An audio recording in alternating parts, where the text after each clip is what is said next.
ஓம் நமச்சிவாயம். இன்று நாம் பார்க்க போகின்ற திருத்தலம் அபிராம நாயகி சமேத ருத்ரகோட்டீஸ்வரர் ஆலயம், திருக்கழுக்குன்றம். இந்த கோயில் எங்கே இருக்குன்னா, செங்கல்பட்டிலிருந்து 12 கிலோமீட்டர் தொலைவில் திருக்கழுக்குன்றம் உள்ளது. செங்கல்பட்டிலிருந்து நிறைய பேருந்து வசதிகள் உள்ளன.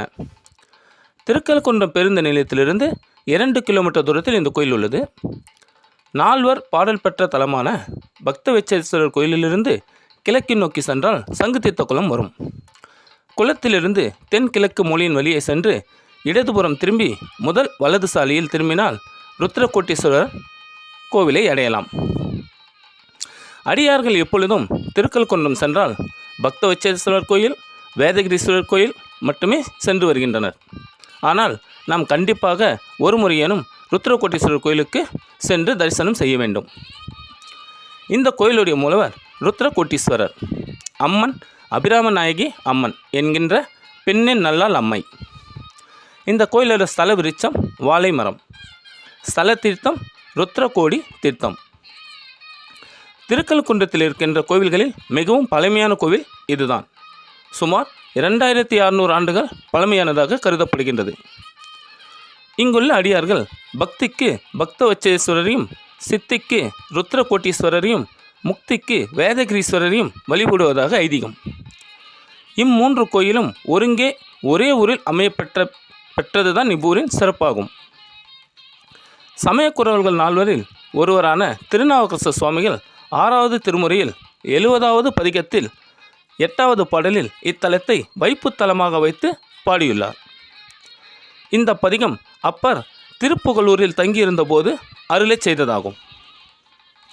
உஞ்சேனை மாகாளம் ஊரல் ஓத்தூர் உத்திரகோடி மறைக்காட்டுள்ளும் மஞ்சார் பொதியின்மலை தஞ்சை வலுவூர் வீரட்டம் மாதானும் கேதாருத்தும் வெஞ்சன் மாக்கூடல் மீயஞ்சூர் வைகா வேதீச்சரம் விவீச்சுரம் வெற்றியூரும் கஞ்சனூர் கஞ்சாறு பஞ்சாங்கையும் கைலாயநாதனை காணலாமே.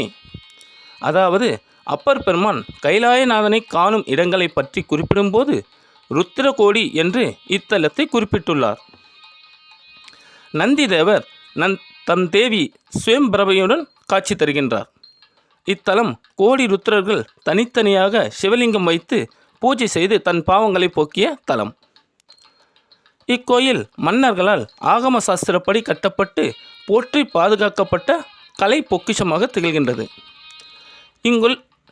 இங்கு மன்னர்கள் சிலர் உருவங்கள், மகரிஷியின் உருவங்கள், தலையில் பலாப்பழம் சுமந்து நிற்கும் மனிதர், பல தூண்களில் பலவிதமான வடிவங்களில் சிவலிங்கங்கள், விநாயகர், முருகர், தனது இரு கைகளையும் தலைக்கு மேல் கூப்பி வணங்கும் பாறை, ருத்ரன் போன்ற சிற்பங்கள் கோவிலுக்குள் காணப்படுகின்றன.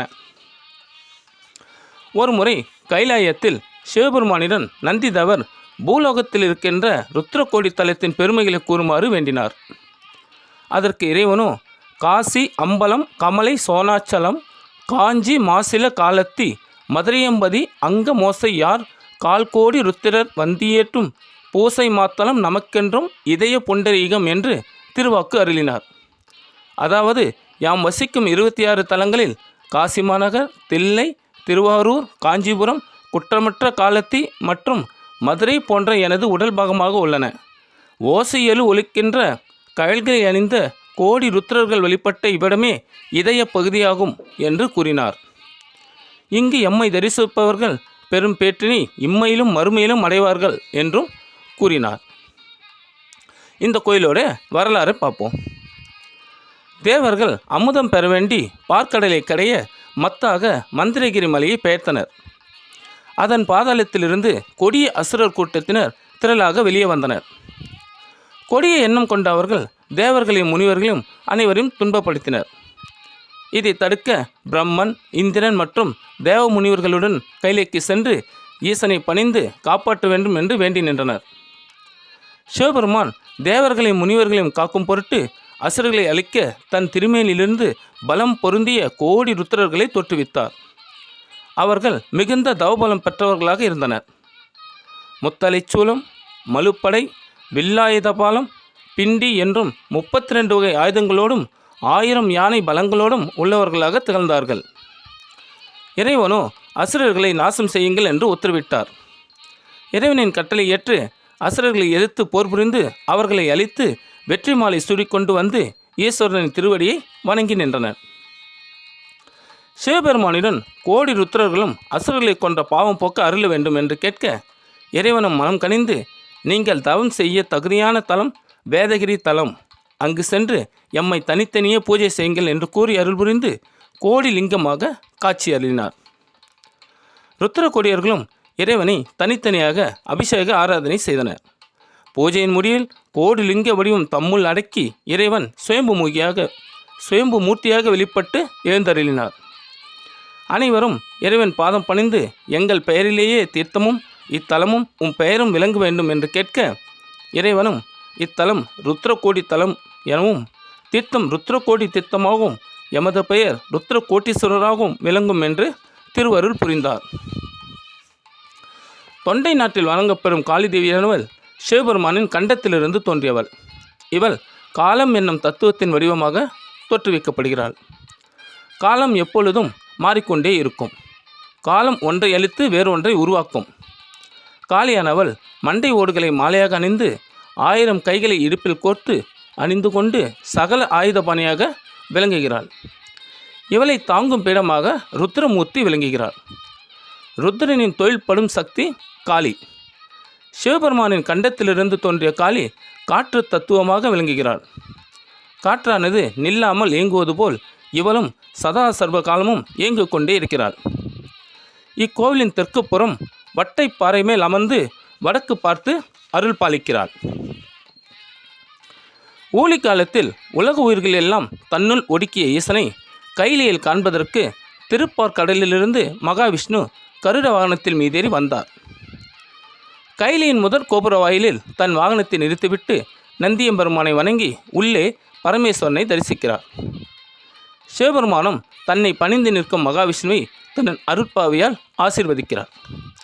அப்போது முன் கோபுர வாயிலில் இருந்த கருடாழ்வார் அகந்தையால் நந்தியம்பெருமானை நோக்கி, நீ இறந்து பிச்சை எடுத்து உண்பவன் வாகனம்தானே, என்னை கோபித்து என்ன செய்ய முடியும் என்று கேட்டார். எல்லாம் வல்ல சிவபெருமானை நிந்தித்தது பேசியதாக நந்தியம்பெருமானை கடும் கோபம் கொண்டார். எல்லா திசைகளும் கலங்கியது. தேவர்கள் திகைத்தனர். சிவநிந்தை செய்த கருடனை கொன்று விடுகிறேன் என்று நந்தியம்பெருமான் பெருமூச்சு விட்டார். அந்த மூச்சுக்காற்றில் கருடன் 100 காத தூரம் உருண்டு போனார். மீண்டும் நந்திதேவர் மூச்சுக்காற்றை உள்ளிழுக்க நாசி துவாரத்தில் வந்து அகப்பட்டு வருந்தியது கருடன். அப்படியின் கருடனின் அகந்தை அடங்கவில்லை. நந்தியின் சுவாசக்கோற்றோ உலகம் அழியும் போது உண்டாகும் காற்றினைப் போல கருடனை தூக்கி வீசியது. கருடனின் உடல் நொறுங்கியது. சிறகுகள் ஒடிந்தன. கருடன் செய்வதறியாது கலங்கி நந்தியின் மகிமையை அறியாமல், கெட்டேனே நாராயணா, வாசுதேவா, கமலக்கண்ணா என்று ஓலமுட என்னை காப்பாற்று என்ற கதறிய கருடனின் குரல் கேட்டு மகாவிஷ்ணுவிற்கு விபரீதம் புரிந்துவிட்டது. மகாவிஷ்ணு பரமேஸ்வரனிடம், கருடன் அகங்காரத்தால் நந்தியம்பெருமானிடம் கோபத்திற்கு ஆட்பட்டு கஷ்டப்படுகிறான். தேவரீர் உள்ளம் கனிந்து கருடனை மன்னித்து விடுவிக்க நந்திதேவருக்கு உத்தரவு வேண்டும் என்று வேண்ட, சிவபெருமான் நந்தியம்பெருமானை அழித்து கருடன் அறியாமல் செய்த குற்றத்தை மன்னித்து விடச் சொன்னார். ஆனால் நந்தியம்பெருமான் சிவபெருமானை நிந்தித்த கருடனை விடேன் என்று கூறினார். சிவபெருமான் கட்டளையை மறுத்து கூறியதால் சிவ அபராதத்திற்கு ஆலோகி விட்டோமே என்று சிவனிடம் நந்திதேவர் சிவக்கட்டளையை மீறிய பாவம் நீங்க வழி சொல்ல வேண்டும் என்று வேண்டுகிறார். நந்தியம்பெருமான் செய்த சிவ அபராதத்திற்கு பூலோகத்தில் ருத்ரகோடி தலத்திற்கு சென்று அங்குள்ள ருத்ரகோட்டீஸ்வரரை வில்வத்தால் அச்சித்தால் சிவ அபராதம் நீங்கும் என்று கூறினார். அதன்படி நந்திதேவரும் வில்வத்தால் சிவபெருமானை அச்சித்து சிவ அபராதம் நீங்க பெற்று பரம்பொருளின் அண்மையை அடைகிறார். அதற்கு அடையாளமாக இன்றும் இந்த ஆலய கோபுரத்தின் கற்கால சுவரில் பெரு நந்திதேவர் மற்றும் சுயம் பிரம்மை தேவி கைகூப்பியபடி விட்டிருக்கும் புடைப்புச் சிற்பம் காணப்படுகின்றது. ருத்ரகோடி ஆலயத்தில் வாயிலில் உள்ள பெரிய நந்திதேவரின் முன்புறம் நுழைவு வாயிலில் ஓரம் சுமார் 1.5 அடி உயரம் பூமியில் புதையுண்ட கருடாழ்வார் சிலையை காணலாம்.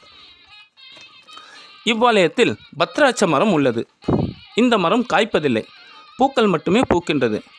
இந்த மரம் ருத்ராட்ச மரத்தின் வகையை சார்ந்ததாகும். நாம் ஒரு முறை செய்த ஜபத்தையும் தானத்தையும் கோடி முறை செய்த பலனாக நமக்கு தருபவர் ருத்ரகோட்டீஸ்வரர். ஒருவர் கோடி முறை பாவங்கள் செய்திருந்தாலும் தன் தவறுகளை உணர்ந்து வேண்டிக் கொள்வதன் மூலம் அனைத்து பாவங்களையும் கணத்தில் போக்கிவிடுகிறார். ஆனால் பாவ மன்னிப்பு பெற்ற பின்னர் மீண்டும் எந்த பாவமும் செய்யக்கூடாது.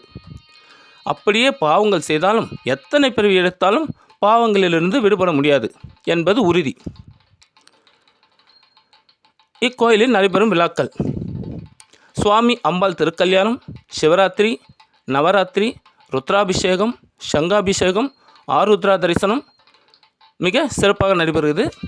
மேலும் பிரதோஷ பௌர்ணமி பூஜைகளும் சிறப்பாக இந்த கோவிலில் நடைபெறுகின்றது. இந்த கோயில் திறந்திருக்கும் நேரம் காலை 7 மணி முதல் மதியம் 12 மணி வரை, மாலை 5 மணி முதல் இரவு 8:30 மணி வரை. இக்கோயில் அருள்மிகு வேதகிரீஸ்வரர் திருக்கோயிலின் கட்டுப்பாட்டில் இருக்கிறது. இங்கு நித்திய பூஜை, ஒரு கால பூஜை மட்டுமே நடைபெறுகின்றது. இத்தலம் நந்தி தேவருக்கு சிறப்பான தலமாக விளங்குகிறது. எனவே பிரதோஷ நாட்களில் இங்கு வழிபட்டால் பலன் பல மடங்கு பெரிதாகும் என்பது நம்பிக்கை.